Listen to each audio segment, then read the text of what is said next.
Bismillahirrahmanirrahim. Sebelum video ini dimulai, pastikan kamu sudah mengetik tombol salam alaika ya Rasul, salam alaika ya Habib. شرور أنفسنا ومن سيئات أعمالنا من يهد الله فلا مضل له ومن يضلله فلا هادي له أشهد أن لا إله إلا الله وحده لا شريك له وأشهد أن محمدا عبده ورسوله صلى الله عليه وسلم لا نبي بعد أما بعد فقال الله تعالى في القرآن الكريم نعوذ بالله من الشيطان الرجيم بسم الله الرحمن الرحيم إن الصلاة تنهى عن الفحشاء والمنكر قال النبي صلى الله عليه وسلم أي عمل أحب إلى الله الصلاة على وقتها ثم قال بر الوالدين ثم قال جهاد في سبيل الله صدق الله العظيم. Yang saya hormati pengurus Masjid Al-Hijrah, alhamdulillah hadir hari ini Bapak Dr. Kilal Syauki. Alhamdulillah juga hadir mak saya ini Mak Haji Dafril, orang hebat-hebat saja. Kemudian Abang Ambo Isrul Husain, kemudian Al-Mukarram Ifaroyandi Uncu. Yang saya hormati para tokoh agama dan tokoh masyarakat, ibu-ibu bondo kandung limpapih rumah nan gadang, kemudian anak-anak kami pelajar pesantren Ramadan tingkat SD SLTP, hadirin wal hadirat jamaah subuh yang dirahmati oleh Allah Subhanahu wa taala. Tiada kata seindah pujian dan doa kepada Allah Subhanahu wa taala yang selalu dan senantiasa memberikan rahmat dan hidayahnya kepada kita bersama. Alhamdulillah, di subuh yang indah ini kita wakafkan waktu kita, kita luangkan kesempatan kita tinggalkan aktivitas rumah kita menuju masjid yang kita cintai ini dalam rangka melaksanakan ubudiyah dan ibadah kepadanya. Kita bermohon kepada Allah, mudah-mudahan Ramadan tahun ini adalah Ramadan yang terindah dalam hidup kita, bisa kita realisasikan dalam hidup dan kehidupan kita. Salawat beriringan salam buat Habibullah kekasih Allah, yakni baginda Rasulullah Muhammad sallallahu alaihi wasallam, berupa Allahumma salli ala Muhammad wa ala ali Muhammad. Bapak dan Ibu jamaah subuh yang dirahmati oleh Allah Subhanahu wa taala.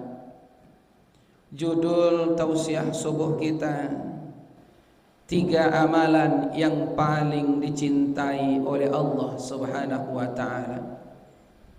Sesuai dengan pertanyaan sahabat kepada Rasulullah, ayyu amalu ahabbu ilallah, ya Rasulullah, tunjukkan kepada saya apa amalan yang paling disukai Allah, yang paling dicintai oleh Allah.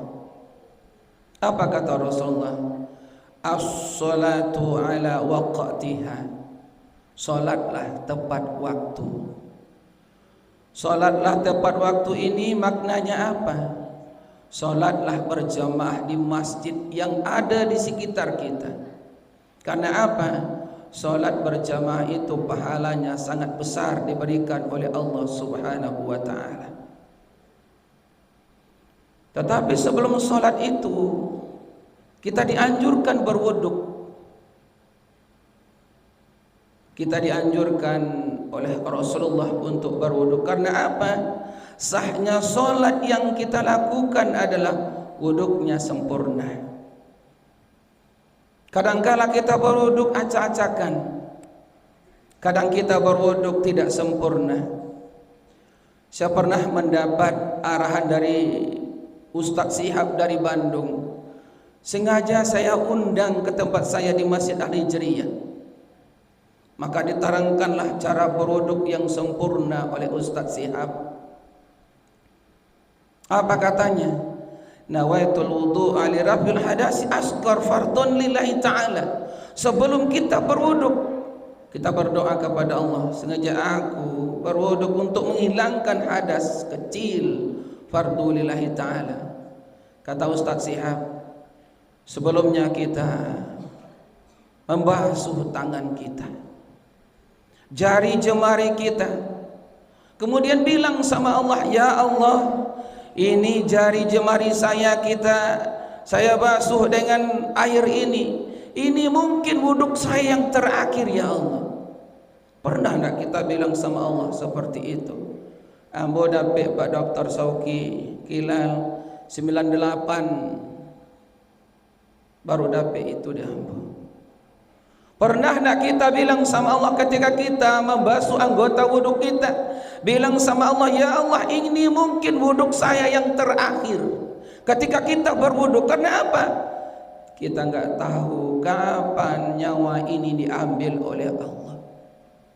Ketika kita memasukkan air ke dalam mulut kita, ini mulut suka berdusta, ini mulut suka berbohong, ini mulut suka mencari kesalahan orang lain. Ketika kita masukkan air ke dalam mulut kita, bilang sama Allah, ya Allah, ini mulut suka berdusta, ini mulut suka berbohong, ini mulut suka mencari kesalahan orang lain. Ya Allah, ini mungkin wuduk saya yang terakhir. Ampuni dosa mulut saya. Cucilah, basuhlah mulut kita. Itu seterusnya yang kita lakukan.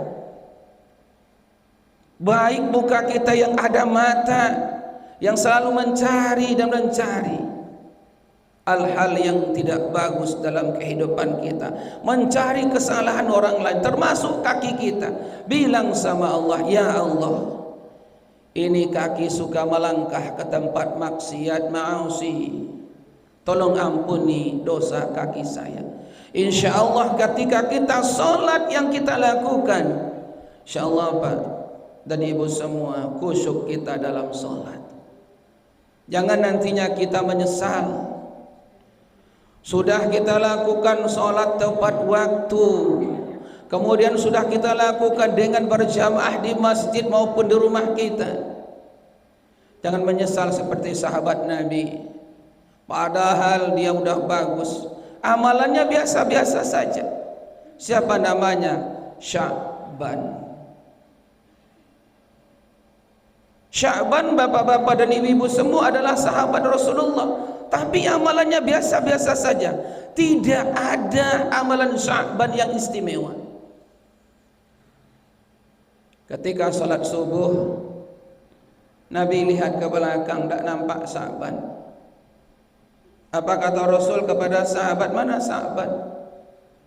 Tidak ada yang jawab. Ditunggu oleh Nabi sebentar, sehingga ketika itu salat subuh agak terlambat. Akhirnya Rasulullah Muhammad SAW langsung salat subuh. Selesai salat subuh, Nabi nanya lagi, mana, siapa yang tahu di mana rumah Sya'ban? Ada seorang yang jawab, saya ya Rasulullah, saya tahu rumahnya. Singkat ceritanya Bapak dan Ibu yang dirahmati Allah, apa kata Nabi? Mari kita tengok di mana Sya'ban. Berjalan Rasulullah dengan sahabatnya sampai di rumah Sya'ban. Berapa lama perjalanan Bu? 3 jam dalam sejarah. Aku malah masalah sejarah kota Kana dia Pak Profesor Doktor ayahnya Kilal Sauki.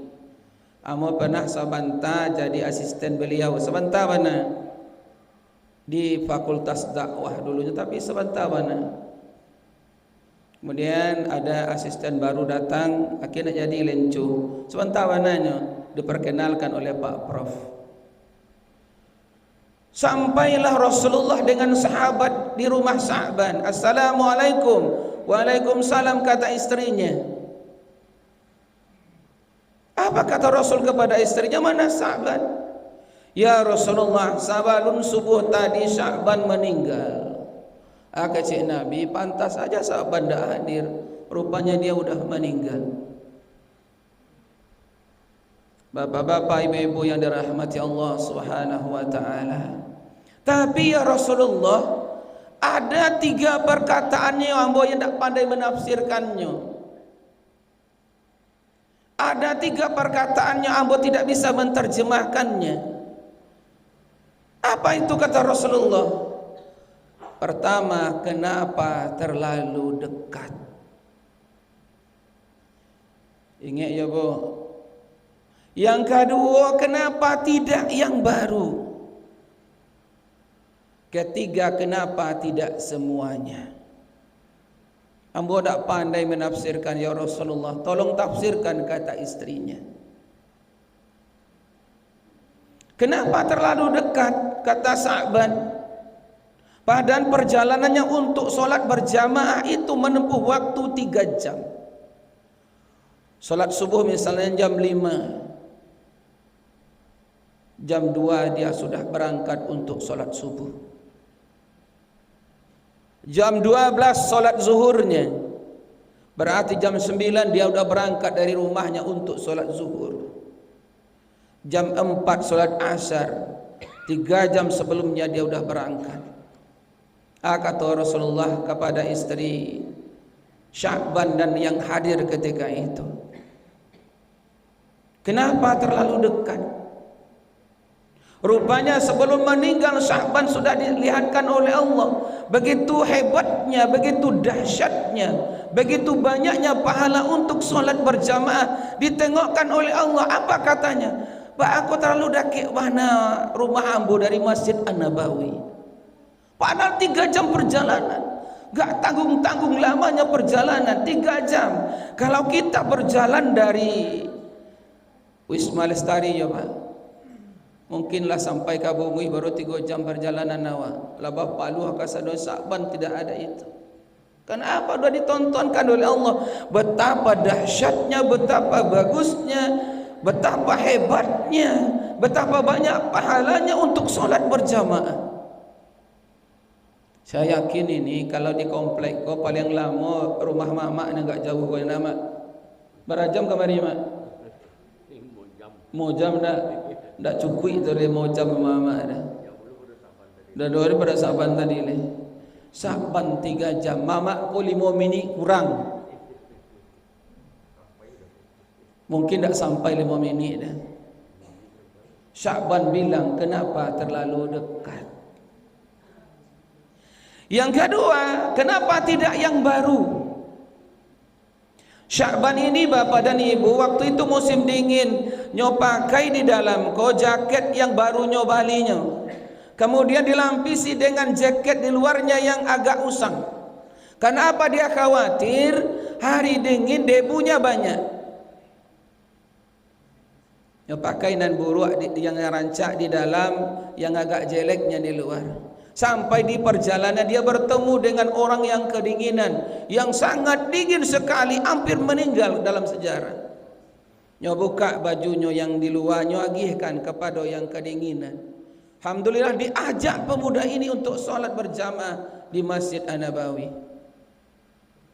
Sebelum meninggal ditontonkan di Allah gimana dia memberikan jaketnya yang lusuh itu kepada orang yang memerlukan. Keceknya manyasanya. Ba aku dah nambah ruang bagian kok nambah baru tu kadang lupa lonya dari ikole. Di awak bu, nan indak kata pakai ada gamponyo, nan buruk-buruk keluar sadonyo. Boleh berasih di rumah awak itu tipe awak. Innal insana khuliqa halu'a. Surah Al-Ma'arij. Kok dapat ni awak nan buruk je baru pak. Sya'ban dia menyesal sebelum dia meninggal. Kenapa tidak yang baru ini yang saya berikan kepada orang yang membutuhkan? Yang ketiga, kenapa tidak semuanya? Sya'ban kok kebiasaannya sebelumnya ke masjid itu nyobali roti gadang dulu, kemudian nyobali susu bu. Di tengah perjalanan ada si miskin yang meminta. ai Sya'ban lagi ambo separuh roti ko separuh susu tu di potongnya rotinya separuh untuk si miskin, kemudian air susu itu juga diparuhnya.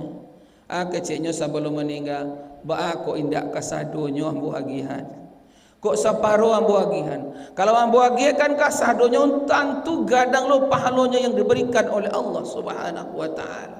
Apa maknanya, Bu? Berikanlah infak dan sedekah yang terbaik untuk diri kita. Karena apa?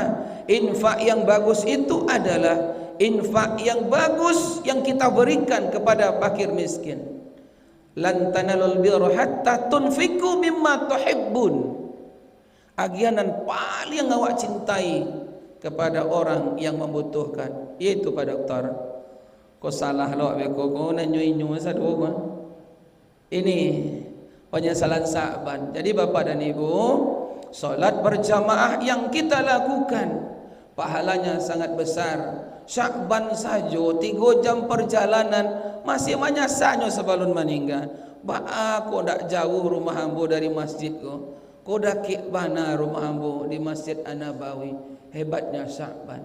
Maka di mimbar yang terhormat ini saya ngajak Bapak dan Ibu, jangan lantaran dunia menyebabkan kita tidak solat berjamaah. Jaga waktu solat kita. Nah, solat itu adalah tiangnya agama, dan solat juga adalah mencegah perbuatan yang keji dan yang mungkar. Komunikasi yang paling bagus, komunikasi yang paling indah adalah ketika seorang hamba solat berkomunikasi dengan Allah Subhanahu wa taala. Kau yang pertama apa? Amalan yang paling dicintai oleh Allah adalah as-salatu ala waqtiha. Salat tepat waktu. Dengan apa? Dengan berjamaah. Yang pertama. Dan tanya sahabat lagi, tsumma qal birrul walidain. Apalagi ya Rasulullah, kata sahabat, berbuat baik kepada ibu dan bapa. Yang masih punya orang tua di kampung, tengoklah. Jangan ditengok ketika lebaran saja, tidak. Setiap hari kita tengok kalau kita punya kesempatan. Jangan cuman video call di ranca ama ambo, enggak. Ada sebuah kejadian, Bu, di Malaysia. Anaknya 3 orang, sukses ketiga-tiganya. Kemudian yang bungsu ada di kampungnya, yang merawat ibundanya. Yang 2 lagi jauh merantau. Kemudian dia punya anak perempuan, anak tengahnya. Seorang anak perempuan, anak tengah. Ditelepon nama bundanya. Assalamualaikum anakku. Waalaikumsalam. Ananda udah 3 tahun tak pulang. Kalau tahun keempat ini di rumah ibu gimana? Jangan di rumah mak suamimu saja. Memang apa? Patuh pada suami, surga lantarannya. Kok kata sampai amak balai kecilnya itu katanya. Nah, singkat ceritanya, besoknya orang mau bilang anak perempuannya, Bu, saya nggak bisa pulang, saya harus ke rumah suami saya. Suaminya udah bilang, tahun ini kita ke rumah ibumu. Tapi anaknya nggak usah ke rumah ibu, kita ke rumah ibumu aja, katanya kepada suaminya. Singkat ceritanya Bapak dan Ibu, di subuh Idul Fitri, anaknya yang kecil yang laki-laki membangunkan ibunya, nggak bangun lagi. Ibu, bangun Bu, ini udah sholat subuh. Sebentar lagi kita mau Idul Fitri, sholat Idul Fitri. Ibunya nggak ada. Ditelepon kakaknya yang perempuan, kemudian baru dia datang. Apa gunanya lagi? Udah 3 tahun rindu sang bundanya. Tahun keempat dia pun tidak bertemu dengan bundanya. Lantaran apa? Bundanya sudah dipanggil oleh Allah. Kita harus seperti Uwais Al-Qarni, Pak Doktor. Ibu buta, kakinya lumpuh, tapi pengabdian terhadap ibunya enggak tanggung-tanggung. Dalam sejarah Bapak dan Ibu, Uwais Al-Qarni ini dia tidak pernah bertemu dengan Rasulullah.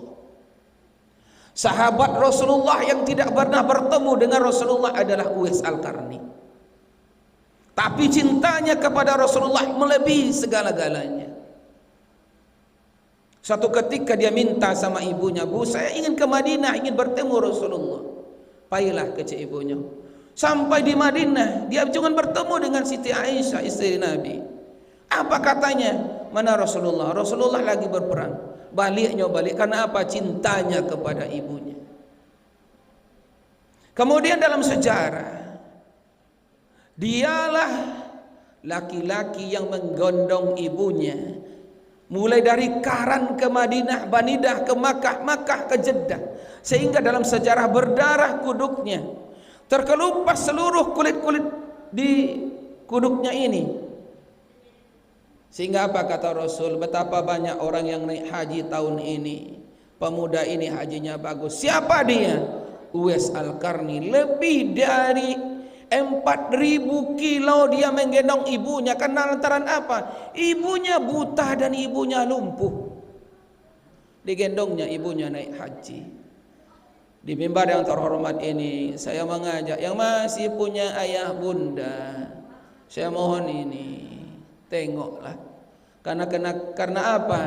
Darah daging kita ini adalah bunda kita yang punya.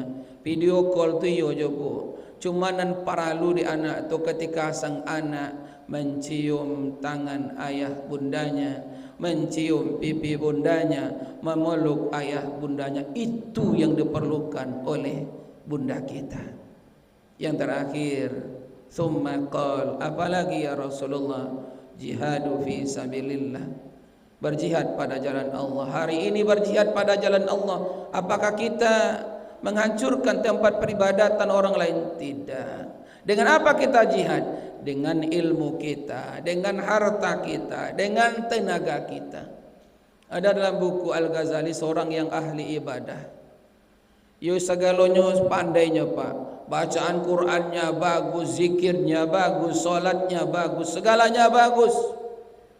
Suatu malam dia solat, ingin solat tahajud. Malaikat hadir ketika itu. Selesai dia solat tahajud, ditanya oleh pemuda ini, "Siapa anda?" "Saya malaikat. Saya diutus Allah untuk melihat amalanmu." Singkat ceritanya, malaikat ini bawa buku yang sangat tebal dalam buku Al-Ghazali itu. "Apa di tanganmu?" kata anak muda ini. "Ini buku orang yang masuk surga semuanya." Besar hati anak muda ini. "Hai malaikat, ada nama saya di dalamnya." Dibuka oleh malaikat. Kata malaikat, "Tidak ada namamu di dalamnya." Pingsan dia, kemudian bangun lagi. Malaikat lihat lagi, pasti nama saya ada. Saya rajin ibadah, saya rajin sholat, saya rajin baca Quran, saya rajin zikir. Lihat malaikat lagi, enggak ada. Kata malaikat, "Ada beberapa kesalahanmu." Saya mohon ini yang ahli ibadah, yang para ustadz, yang orang-orang hebat, jangan ada kesalahan kita. Kesalahanmu apa? Ada anak yatim di samping rumahmu, ada janda-janda tua di samping rumahmu yang miskin, engkau tidak pernah santuni. Kadang-kadang kan kajiku untuk awaknya, untuk orang indah. Kabura maqtan, kau besar kebencian Allah, yang cuma bisa mengatakan tadi tapi tidak berbuat. Ada anak yatim di samping rumahmu, ada janda-janda tua di samping rumahmu, engkau tidak ada pernah peduli terhadap mereka. Engkau sibuk dengan ibadahmu. Cik lai, goro orang di musaji, goro orang di tempat umum adalah untuk masyarakat. Engkau ada pohon tumbang di samping rumahmu, engkau tidak pernah keluar. Apanya yang kurang? Jiwa sosialmu tidak ada, kata malaikat. Lah main bawa pengurus masjid untuk goro, naninjo ndak nyoti boro. Jiwa sosial kurang. Kalau jiwa sosial kita dengan masyarakat tidak ada, dengan Allah saja. Karena apa? Kedua-duanya harus kita laksanakan. Hablum minan nas, hablum minallah. Baik dengan Allah, juga baik dengan manusia. Itulah orang yang hebat di hadapan Allah. Apa maknanya, Bu? kita harus santun dengan anak yatim dan fakir miskin yang ada di sekitar kita. Yang kedua, kita harus ada jiwa sosial kita. Diimbau di masjid tibo awak, diimbau goro datang awak, jalan balubang awak bersama-sama. Karena apa? Kita yang menempuhnya secara bersama. Kain basahan bawalah mandi, selesai mandi bawalah pulang. Amal ibadah dibawa mati. Rumah bertingkat, tinggal di orang. Mama aku ada rumah bertingkatnya, Pak Doktor ada rumah bertingkatnya. Alhamdulillah. Betapa banyak orang yang rumahnya banyak, tapi dia satu pun tidak dibawanya. Yang dibawanya adalah amal ibadah. Penyama billahi taufiq wal hidayah. Assalamualaikum warahmatullahi wabarakatuh.